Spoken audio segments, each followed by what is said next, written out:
ሰላም ጤና ይስጥልን የጣና ቲቪ ተከታታይ ቤተሰቦቻችን እነሆ የሰዓቱን የጣቢያችን ዜና መረጃና ዜና ትንታኔዎችን ይዘንላችሁ ቀርበናል። አክብሮታዊ ግብዣችንን እያስቀደምን በቅድሚያም አበይቶችን እናቀርብላችኋለን። የፋኖ ኃይሎችና የአገዛዙ ጦር በወሎ ቤት አማራና በጎጃም ቀጠናዎች ከባድ ውጊያዎችን ሲያካሂዱ ውለዋል። በተለይም ከባህር ዳር በ10 ኪሎ ሜትር ርቀት ላይ የምትገኘው ከተማ በፋኖ ኃይሎች ቁጥጥር ስር መግባቷ ባህር ዳር ላይ በአገዛዙ የፖለቲካና ወታደራዊ አመራሮች ላይ ከፍተኛ መደናገጥ ፈጥሯል። በወሎ ቤት አማራ ውጊያው መበረታታቱን ተከትሎ የወረዳ አመራሮች ወደ ዞን ከተሞች ሽሽት ላይ ናቸው። ቀዳሚ የግንባር መረጃዎቻችን ናቸው። የብልጽግና ወሳኝ ጄኔራሎች ወደ ግንባር በመውረድ ሰራዊታቸውን ለተጨማሪ ጦርነት በማበረታታት ላይ ናቸው። ወደ ሰሜን ኢትዮጵያ በርካታ የጦር መሳሪያ በመጓዝ ላይ መሆኑም ተሰምተዋል። በሌላ በኩል በትግራይ መጠነ ሰፊ የግዳጅ ወታደራዊ ምልመላ መጀመሩን ዓለም አቀፉ ሚዲያ ዘግቧል። እያንዳንዱ ነዋሪ 25 ኪሎ እህል፣ 500 ብር ምስርና እንቁላል እንዲያቀርብ ትዕዛዝ መሰጠቱም ተሰምተዋል። ኢትዮጵያ በሰሜኑ ክፍሏ አዲስ የጦርነት ግንባር ሊፈነዳ የቀናት እድሜ ብቻ ቀርቶታል። ጄኔራል አበባው ታደሰ በግንባር ተገኝተው ለሰራዊታቸው መልእክት አስተላልፈዋል። ጄኔራሉ ምን አሉ የሚለውን ጨምሮ በጉዳዩ ላይ ሰፋ ያለ መረጃ አሰናድተናል። የሱዳን ጦር በኢትዮጵያ ላይ ድብደባ መፈጸሙ ተሰምተዋል። ከወደ ምዕራብ ኢትዮጵያ በኩል የወጡ መረጃዎች እንደሚያሳዩት በጄኔራል አልቡርሃን የሚመራው የሱዳን ብሔራዊ ጦር በኢትዮጵያ ቤንሻንጉል ጉሙዝ ክልል አሶሳ ዞን ከተማ ወጣ ብሎ በሚገኝ ጤና ጣቢያ ላይ የአየር ድብደባ ጥቃት ፈጽመዋል። አብራችሁን ስትዘልቁ ዝርዝር መረጃውን ትሰማላችሁ። ፕሬዚዳንት ትራምፕ በኢራን ላይ የሚደረገው የባህር ላይ እገዳ እንዲራዘም ትዕዛዝ ሰጥተዋል። ኢራን በአስቸኳይ ብልህ መሆን ይሻላታል ሲሉም ማስጠንቀቂያቸውን ወደ ቴሄራን ልከዋል። ለሰዓቱ የመረጥንላችሁ ዜና ትንታኔያችን ነው። እነዚህንና ሌሎችን ይዘናል። አሁን ወደ ዝርዝር መረጃዎቹ እናምራለን።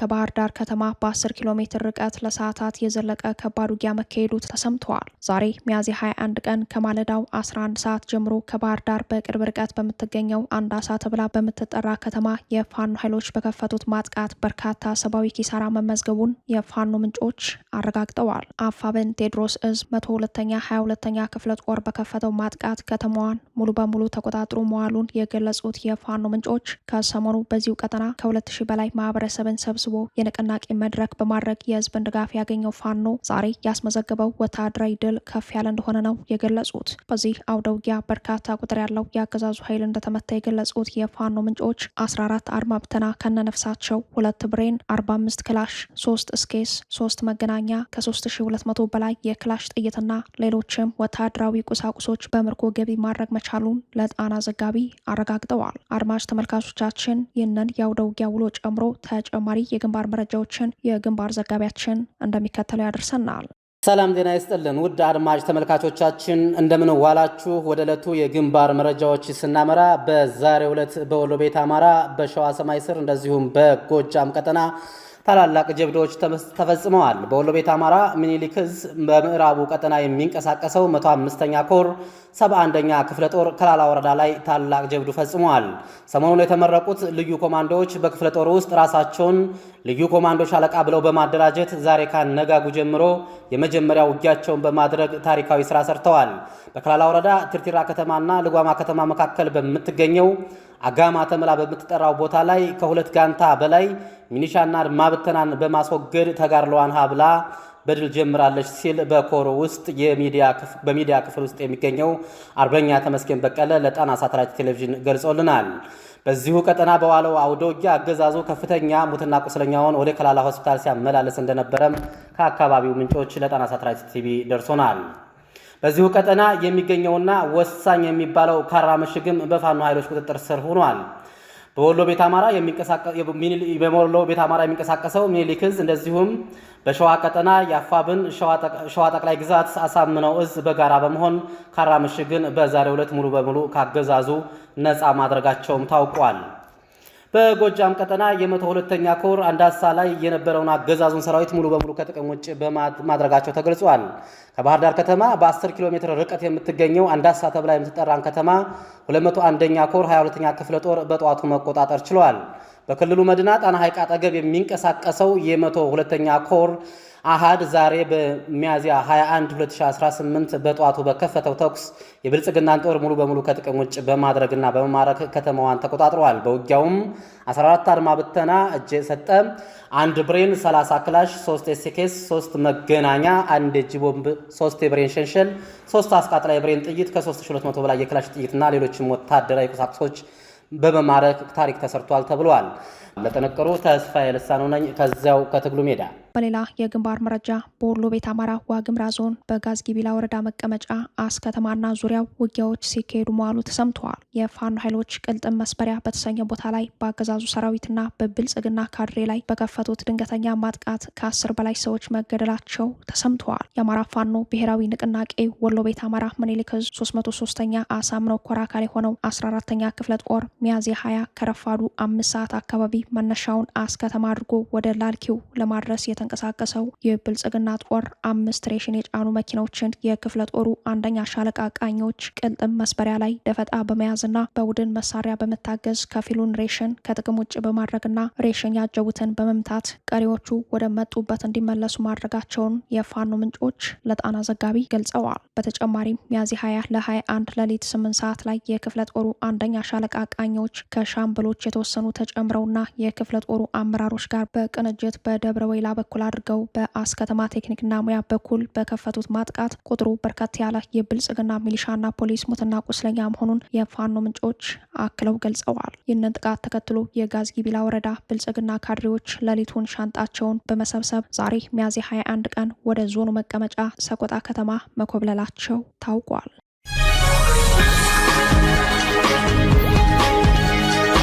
የብልጽግና ወሳኝ ጄኔራሎች ወደ ግንባር በመውረድ ሰራዊታቸውን ለተጨማሪ ጦርነት በማበረታታት ላይ ናቸው። ወደ ሰሜን ኢትዮጵያ በርካታ የጦር መሳሪያ በመጓዝ ላይ መሆኑም ተሰምተዋል። ኢትዮጵያ በሰሜኑ ክፍሏ አዲስ የጦርነት ግንባር ሊፈነዳ የቀናት እድሜ ብቻ ቀርቶታል። ኢትዮጵያና ኤርትራ በጦርነት አፋፍ ላይ መሆናቸውን በስጋት ትንተና የሚመለከቱ ዓለም አቀፍ የግጭት ጥናት ተቋማት ስጋታቸው እውን ሊሆን ጊዜው የቀረበ መስሏል። ብልጽግና የኤርትራ ጦርና ህወሓት በጦርነት አፋፍ ላይ ባሉበት በዚህ ጊዜ የብልጽግና ቁልፍ ጄኔራሎች ባልተለመደ መልኩ ወደ ግንባር በመውረድ ሰራዊቱን ለተጨማሪ ግዳጅ ሲያበረታቱ በመታየት ላይ ናቸው። በዛሬው ዕለት የብልጽግና የጦር ኃይሎች ምክትል ጠቅላይ ኤታማዦር ሹም ጄኔራል አበባው ታደሰ የደቡብ እዝን የዝግጁነት ደረጃ በግዳጅ ቀጠናው ተገኝተው ተመልክተዋል የሚል መረጃ ያሰራጨው አገዛዙ ለተጨማሪ ጦርነት ዝግጁ መሆኑን ቁልፍ ወታደራዊ አመራሮቹን ግንባር ድረስ በመላክ አሳይተዋል። ጄኔራል አበባው ታደሰ የደቡብ እዝ የሰራዊት አባላትን ወታደራዊ ቁመና በግንባር ተገኝተው ከተመለከቱ በኋላ ባደረጉት ንግግር ደቡብ እዝ ማንኛውንም ግዳጅ በድል መፈጸም የሚያስችል አቅም ገንብቷል ሲሉ ለቀጣዩ ጦርነት የሚያስፈጇቸውን ለጋ የኢትዮጵያ ወጣቶች ለሞት አነሳስተዋል። ኢትዮጵያ ትናንት ከነበራት አቅም ይልቅ ዛሬ ላይ በሰው ኃይልና በቴክኖሎጂ የተሻለ ደረጃ ላይ ትገኛለች ያሉት እኒህ ጄኔራል እርሳቸው የሚያገለግሉት ስርዓት ለሞት ካጫቸው የሰራዊቱ አባላት አብዛኞቹ የቅርብ ተመልማዮች ናቸው። ሰራዊቱ በማያባራ የውጊያ ዙሪት ውስጥ ለ5 ዓመታት የቀጠለ መሆኑን ተከትሎ በሞት መቁሰል ኩብለላና የአገልግሎት ጊዜውን በመጨረስ ከግዳጅ ቀጠና የወጣው በርካታ መሆኑን ተከትሎ በግዳጅ አፈሳ የገባውን ጦር ጄኔራል አበባው የኢትዮጵያን አቅም ያሳደገ ሲሉ ገልጸውታል። ደቡብ እዝ ዋና መቀመጫው በሐዋሳ ከተማ ሆኖ እስከ ሞያሌ ጫፍ ድረስ ያለውን የደቡብ ምዕራብ ኢትዮጵያ ቀጠናዎችን የሚሸፍን ቢሆንም በአማራ ክልል በቀጠለው ውጊያ ከፊል የእዙ ሰራዊት በጎንደር ቀጠናዎች እንዲሰማራ መደረጉን ወታደራዊ መረጃዎች ያሳያሉ። ብልጽግና በምክትል ኤታማዦር ሹም ደረጃ ያለን ቁልፍ ወታደራዊ አመራሩን በግንባር በማሰማራት ለተጨማሪ ጦርነት ሰራዊቱን እያነሳሳ በሚገኝበት በዚህ ጊዜ ወደ ሰሜን ኢትዮጵያ በርካታ መጠን ያለው ከባድ የጦር መሳሪያዎች እየተንቀሳቀሱ መሆኑን የጣና ዘጋቢዎች የክትትል መረጃ ያሳያል። ከመቀሌ በተከታታይ የሚወጡ መረጃዎችን ተከትሎ ወታደራዊ ውጥረቱ ያየለበት የሰሜን ኢትዮጵያ ቀጠና አሁን እየታየ ያለው የቃላት ጦርነትና ሽኩቻ ወደ ጦርነት ከተቀየረ የቆዩ ቁስሎችን የሚቀሰቅስና የቀጠናውን ሰላም በእጅጉ የሚያናጋ እንደሚሆን በስጋት የሚታይ ሆኗል። አዲስ የሚያገረሸው ጦርነት ድንበር አይኖረውም የሚሉት ታዛቢዎች ከዚህ ቀደም በመቶ ሺዎች የሚቆጠሩ ሰዎችን ሕይወት ከቀጠፉት ጦርነቶች በባሰ መልኩ አውዳሚ እንደሚሆን በመናገር ላይ ናቸው። በአሁኑ ወቅት በአዲስ አበባ በአስመራና በመቀሌ መካከል ያለው ግንኙነት በመካካድና በጥርጣሬ የተሞላ ከመሆኑም በላይ ወታደራዊ ፍጥጫዎች እያደጉ መጥተዋል። በታቀደ መልኩም ሆነ በድንገተኛ ስህተት ወታደራዊ ውጥረቱ ወደማይቆም ጦርነት የሚያመራ ከሆነ ጦርነቱ ሚሊዮኖች የሚያልቁበት እንዳይሆን ተሰግቷል። ይህ ዜና እየተጠናቀረ በነበረበት በዛሬው ዕለት ሚያዝያ 21 ቀን የብልጽግና ሰራዊት በወሎ ቤት አማራ ዋግምራ ቀጠና አበርገሌ በኩል በርካታ ሰራዊት ማንቀሳቀሱ ተሰምተዋል። በአሁኑ ሰዓት አበርገሌ ወረዳ በህወሓትና በአገው ሸንጎ ታጣቂ ኃይሎች እጅ የሚገኝ ሲሆን የብልጽግና ጦር ወደዚሁ ቀጠና ከባድ መሳሪያዎችን ጨምሮ ኃይል ማስጠጋቱን ከአካባቢው ምንጮች ሰምተናል። የስምሪት ውጊያ በሚጀምርበት ሰዓት የተከዜ ተፋሰስን በመዝጋት ወደ ተንቤን ቀጠናዎች ለመግባት የሚደረግ ቅድመ ዝግጅት ሊሆን እንደሚችል የሚጠቁሙት ወታደራዊ የመረጃ ምንጮች ህወሓት በበኩሉ በዚሁ ቀጠናና በሌሎችም ግንባሮች ኃይሉን በተጠንቀቅ ማቆሙን ይናገራሉ።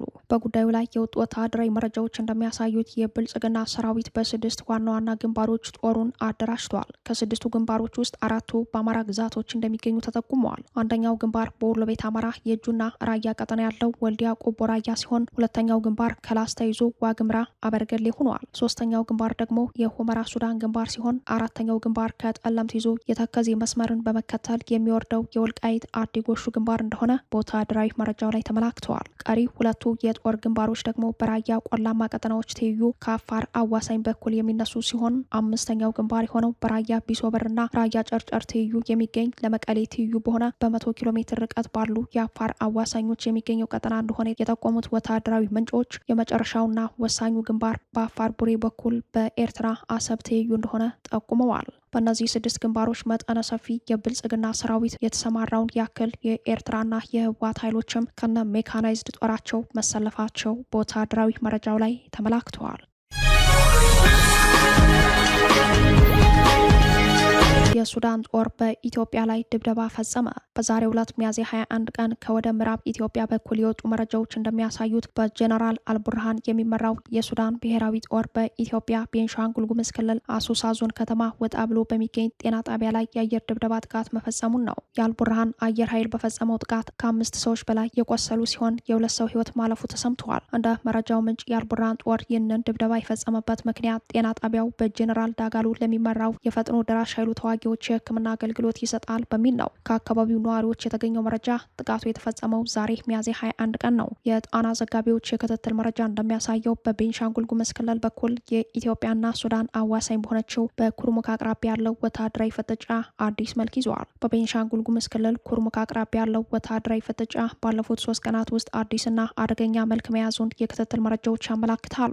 በጎረቤት ሱዳን እየተካሄደ ያለው አውዳሚ የእርስ በርስ ጦርነት ወደ ኢትዮጵያ ግዛት ተስቦ ለመግባቱ ዋነኛው ምክንያት የብልጽግናው አገዛዝ በቤንሻንጉል ጉሙዝ ክልል ውስጥ የሱዳኑ ፈጥኖ ድራሽ ኃይል ወታደራዊ ማሰልጠኛ እንዲያገኝ ማድረጉን ተከትሎ እንደሆነ ይታወሳል። ይህ የአገዛዙ እርምጃ ሱዳንን እያፈረሰ ላለው ቡድን ድጋፍ መስጠት ብቻ ሳይሆን ኢትዮጵያ በጎረቤት ሀገር የውስጥ ጉዳይ ጣልቃ በመግባት የቀጠናው አተራማሽ ተደርጋ እንድትወሰድ በማድረግ ከፍተኛ ዲፕሎማሲያዊ ኪሳራ እያደረሰባት ይገኛል። በተለይም ታላቁ የኢትዮጵያ ህዳሴ ግድብ በሚገኝበት በዚህ ቀጠና የሚፈጠሩ ግጭቶች የብሔራዊ ደህንነት አደጋ ምልክቶች ቢሆኑም የብልጽግናው አገዛዝ ግን በጎረቤት ሀገር የውክልና ጦርነቱ ወገንተኛ ድጋፍ መስጠቱን እንደቀጠለ ነው። የአውሮፓ ህብረት ከቀናት በፊት በድንበር አካባቢ ገለልተኛ ታዛቢዎች እንዲሰማሩ ያቀረበው ጥሪ ዛሬም በዲፕሎማሲያዊ መስመር ላይ ከፍተኛ መነጋገሪያ ሆኖ የቀጠለ ሲሆን ህብረቱ ይህንን ጥሪ ያቀረበው በድንበር አካባቢ የሚታዩ የወታደራዊ እንቅስቃሴዎች በተለይም የብልጽግና ሰራዊት ለሱዳኑ የፈጥኖ ድራሽ ኃይል የሚሰጠው ድጋፍ ወደ ቀጠናዊ ጦርነት እንዳያመራ ካለው ስጋት በመነሳት እንደሆነ ታውቋል። እንደወጡት መረጃዎች ከሆነ በተለይ በሳተላይት ምስሎች የታገዙ ሪፖርቶች በኮርሙክና በአሶሳ አቅራቢያ የኃይል ክምችትና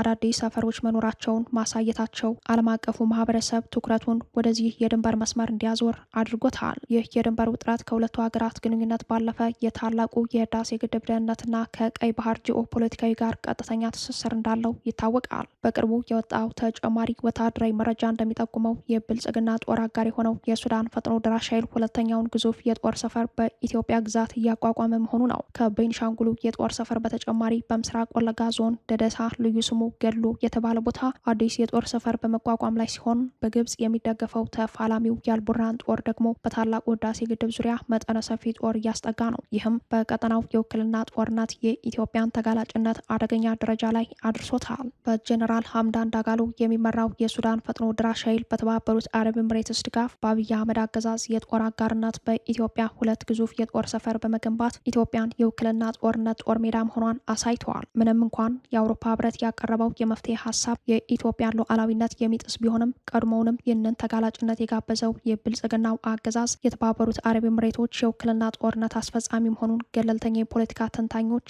ያምናሉ።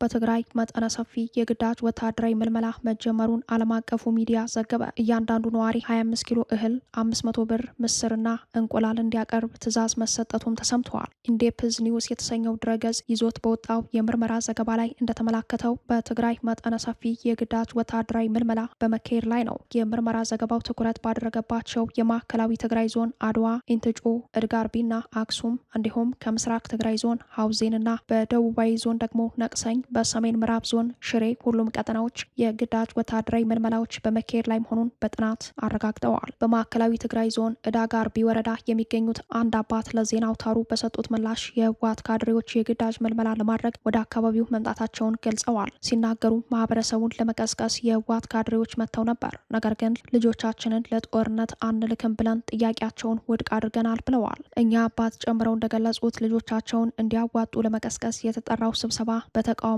ከተበተነ በኋላ የህወሓት ካድሬዎች ፖሊስና ታጣቂ ኃይል አሰማርተው እድሜያቸው ከ15 ዓመት በላይ የሆኑትን መዝግበዋል። እሳቸው ግን ይሰሩኝ እንጂ ከዚህ በኋላ ልጆቼን ለጦርነት አልሰጥም በማለት መናገራቸውን ለምርመራ ጋዜጠኞቹ አስረድተዋል። የ17ና የ15 ዓመት እድሜ ያላቸው እኚህ አባት ልጆቻቸውን ከትምህርት ቤት ማስቀረት ባይችሉም በትምህርት ቤቶች ውስጥ የግዳጅ ምልመላ መኖሩ ስጋት እንዳሳደረባቸው አስታውቀዋል። በአህፈሮም ወረዳ ነዋሪ የሆኑት አቶ አረፈ ወልዳይ በበኩላቸው እድሜያቸው ከ15 ዓመት በላይ የሆኑትን ልጆች መዝግበው ሄደዋል። እየተመለከትን ያለነው የጦርነት ምልክት ነው ያሉ ሲሆን የወረዳው ማህበረሰብ በግዳጅ እህል፣ ጥሬ ገንዘብና ምግብ እንዲያዋጣ እየተደረገ መሆኑንም አስረድተዋል። አክለው እያንዳንዱ ነዋሪ 25 ኪሎ እህል፣ 500 ብር ምስርና እንቁላል እንዲያቀርብ ትዕዛዝ ተሰጥቶታል። በትግራይ ጦርነት ወቅት ለሞቱት ልጆቻችን እያዘንን እንዴት ሌላ ዙር ጦርነት ልንቋቋም እንችላለን የሚል ጥያቄ አንስተዋል። አቅም ያላቸው የወረዳ ነዋሪዎች ልጆቻቸውን ወደ አዲስ አበባ መላካቸውን ገልጸውም እሳቸው ግን ይህንን ለማድረግ የሚያስችል ገንዘብ እንደሌላቸው አስረድተዋል። በአክሱም የሚገኙ የቀድሞው የህወሓት ታጋይ አባል አቶ መስፍን ሀደራ በበኩላቸው የተሰናበቱ ታጣቂዎች በስልታዊ ዘዴ የመመለስ ጥረት እየተደረገ መሆኑን ገልጸዋል። አቶ መስፍን ጦርነቱ እንዳበቃ በዲዲአር ከተሰናበቱት መካከል አንዱ ቢሆኑም የቀድሞ ወታደራዊ ክፍሌ አግኝቶ አናግሮኛል፣ ሌሎች እንደኔ የተሰናበቱም የስልክ ጥሪ ደርሷቸዋል ብለዋል። የቀድሞ ታጋዩ እንደገለጹት በህወሓት በኩል ይህ ጥሪ የሚደረገው በማማለልና በማስፈራራት ጭምር ነው። ሲናገሩም ወደ ጦር ኃይሉ ለሚመለሱ መሬት እንደሚሰጡና የስራ ዕድል እንደሚፈጥሩ እየተናገሩ ይገኛሉ። ለዚህ ፈቃደኞች ያልሆኑትን ደግሞ ከሃዲ የሚል ስም እየሰጧቸው ነው ያሉት አቶ መስፍን በ2013 ጦርነት ወቅት ተሳታፊ የነበሩ በአሁኑ ሰዓት ራሳቸውን ከታጣቂ ቡድኑ ወዳገለሉ የቀድሞ አባላት ወታደራዊ አዛዦችና ካድሬዎችን ለማግባባትና ለማስፈራራት እየተላኩ መሆኑንም ገልጸዋል። ኢንዲፐዝ ኒውስ በምርመራ ዘገባው እንዳመላከተው በደቡባዊ ዞን ነቅሴጌ ወረዳ የቀድሞ የህወሓት ተዋጊ አባላት ወደ ነበሩበት ወታደራዊ ክፍሎች እንዲቀላቀሉ የሚጠይቅ ማስታወቂያ ተለጥፏል። ይህ ማስታወቂያ በትግራይ ህዝብ ላይ የታወጀውን ጦርነት ተቃውማችሁ የታገላችሁ በሙሉ በሚል የሚጀምር ሲሆን ለጦርነት ዝግጁ የሆኑ እንዲመለሱ የሚገልጽ መሆኑን በማስረጃነት በምርመራ ዘገባ ላይ አሳይተዋል። ኢንዲፐዝ ኒውስ እንዲህ አይነት ማስታወቂያዎችን በሌሎች ወረዳዎች መመልከቱን አስረድተዋል። የትግራይ ማዕከላዊ ዞን የህወሓት ጽሕፈት ቤት ለአድዋ ወረዳ ትምህርት ቢሮ በጻፈው ደብዳቤ ደግሞ የመንግስት ሰራተኛ የሆኑ የቀድሞ ተዋጊዎች ወደ ወታደራዊ ክፍሎቻቸው እንዲመለሱ የሚል ትዕዛዝ መያዙን ገልጸዋል። በጥቅሉ በትግራይ የሚደረገው የግዳጅ ወታደራዊ ምልመላ የአይቀሬው ጦርነት ጊዜው መቃረሙን አመላካች ሆኗል።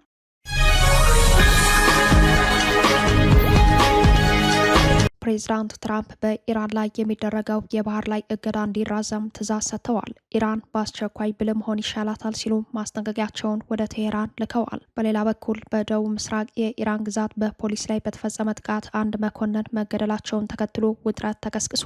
የአሜሪካው ፕሬዚዳንት ዶናልድ ትራምፕ በኢራን ላይ የተጣለው የባህር ላይ እገዳ እንዲራዘም ለረዳቶቻቸው መመሪያ መስጠታቸው ተሰማ። ይህ ውሳኔ የተላለፈው በኢራን የኒውክሌር መርሃ ግብር ዙሪያ እየተካሄደ ያለው ዲፕሎማሲያዊ ጥረት ውጤት ባለማምጣቱ መሆኑን ዎል ስትሪት ጆርናል ዘግቧል። ትራምፕ በዚህ ሳምንት መጀመሪያ ላይ በነበራቸው ስብሰባ የኢራን ወደቦች እንዳያገለግሉና የነዳጅ ኤክስፖርቷ እንዲገታ በማድረግ የኢኮኖሚ ጫናውን ለመቀጠል ወስነዋል። ፕሬዚዳንቱ ዳግም ቦምብ ከመጣል ወይም ከግጭቱ ሙሉ በሙሉ ከመውጣት ይልቅ የባህር ላይ ማነቆውን ማስቀጠል አነስተኛ አደጋ ያለው አማራጭ መሆኑን አምነውበታል። ኢራን የሆርሙዝ የባህር ወሽመጥን ለመክፈት ያቀረበችው የ3 ደረጃ ሀሳብ በቅን ልቦና የቀረበ አይደለም በሚል ውድቅ ተደርጓል። የአሜሪካ ባለስልጣናት እንደሚሉት እገዳው የኢራንን ኢኮኖሚ ክፉኛ እየጎዳው ሲሆን ያልተሸጠ የነዳጅ ክምችት በከፍተኛ ሁኔታ እየጨመረ ይገኛል። ትራምፕ በየካቲት ወር ከእስራኤል ጋር በመሆን የጀመሩትን የአየር ድብደባ በዚህ ወር አቁመው የነበረ ቢሆንም አሁን ግን የኢራን አቋም ባለመቀየሩ ወደ ኢኮኖሚያዊ ማነቆ ስልት ሙሉ በሙሉ የተመለሱ ይመስላል። የኢራን አገዛዝ በውድቀት አፋፍ ላይ መሆኑን ፕሬዚዳንቱ ቀደም ብለው መግለጻቸው የሚታወስ ነው። የአሜሪካው ፕሬዚዳንት ዶናልድ ትራምፕ በራሳቸው የማህበራዊ ሚዲያ ገጽ በሆነው ትሩዝ ሶሻል ባስተላለፉት መልእክት በኢራን ላይ ጠንካራ ማስጠንቀቂያ ሰንዝረዋል። ፕሬዚዳንቱ የቴሄራን መሪዎች ከኒውክሌር ነጻ የሆነ ስምምነት የመፈረም ብቃት እንደሌላቸው ገልጸዋል። ትራምፕ በንግግራቸው ከኒውክሌር ነጻ የሆነ ስምምነት እንዴት እንደሚፈረም አያውቁም ሲሉ የኢራንን አመራሮች ተችተዋል። ኢራን አሁን ካለችበት ግትር አቋም ወጥታ በአስቸኳይ ብልህ ብትሆን ይሻላታል ሲሉ አስጠንቅቀዋል። ይህ ማስጠንቀቂያ የመጣው በሁለቱ ሀገራት መካከል ያለው ወታደራዊና ዲፕሎማሲያዊ ውጥረት ከፍተኛ ደረጃ ላይ በደረሰበት ወቅት ነው። ፕሬዚዳንት ትራምፕ በኢራን ላይ ከፍተኛ ግፊት የማድረግ ስልታቸውን የቀጠሉ ሲሆን ይህ የትሩዝ ሶሻል መልእክታቸውም አስተዳደራቸው ወደፊት ለሚወስደው ጠንካራ እርምጃ ፍንጭ ሊሆን እንደሚችል ተገምተዋል። ኢራን የቀረበላትን ጥያቄ ካልተቀበለች የኢኮኖሚና ወታደራዊ ማነቆ ሊቀጥል እንደሚችል ይገመታል። በሌላ መረጃ በደቡብ ምስራቅ ኢራን በፖሊስ ላይ በተፈጸመ ጥቃት አንድ መኮንን መገደሉ ተሰምተዋል። በኢራን ደቡብ ምስራቅ በምትገኘው ዛሄዳን ከተማ ታጥቀው በነበሩ ግለሰቦች በፖሊስ ጥበቃ አባላት ላይ በተከፈተ ተኩስ አንድ የፖሊስ መኮንን ሲገደል ሌሎች 3 አባላት ደግሞ መቁሰላቸውን ከስፍራው የወጡ መረጃዎች አመላክተዋል። የኢራኑ ከፊል ይፋዊ የዜና ወኪል ተስኒም እንደዘገበው ጥቃቱ የተፈጸመው የፖሊስ አባላቱ በአካባቢው የጸጥታ ስራ ላይ ያሉ ነው። ባለስልጣናቱ ድርጊቱን የሽብር ጥቃት ሲሉ የገለጹት ሲሆን በዚህም ሳጅን መሐመድ ረዛ ኔዛምድ ውስጥ ህይወቱ አልፈዋል። ቆስለው ወደ ሆስፒታል የተወሰዱት 3 የፖሊስ አባላት የሕክምና እርዳታ እየተደረገላቸው ይገኛል። ከጥቃቱ በኋላ የኢራን የጸጥታ ኃይሎች አካባቢውን በመክበብ ጥቃቱን ፈጽመው ያመለጡትን ግለሰቦች ለመለየትና በቁጥጥር ስር ለመዋል ከፍተኛ ፍለጋ እያደረጉ መሆኑ ተገልጸዋል። እስካሁን ድረስ ለጥቃቱ ኃላፊነት የወሰደ አካል የለም። ይህ ጥቃት የተፈጸመው በኢራን በእስራኤልና በአሜሪካ መካከል ያለው ውጥረት በከረረበትና የሆርሙዝ ወሽመጥ ቀውስ በዓለም አቀፍ ደረጃ ስጋት በፈጠረበት ወቅት መሆኑ ሁኔታውን ይበልጥ አሳሳቢ አድርጎታል። በሌላ በኩል የኢራን የፓርላማ አባላት የሀገሪቱ ሚሳኤልና የሰው አልባ አውሮፕላን ክምችት ለዓመታት ለሚዘልቅ ጦርነት በቂ ነው ሲሉ መግለጫ ሰጥተዋል። ይህም ተራዛሚ ጦርነት ውስጥ የመቆየት ፍላጎት ለሌላቸው ትራምፕ የተሰጠ የማስጠንቀቂያ መልእክት ተደርጎ ተወስዷል።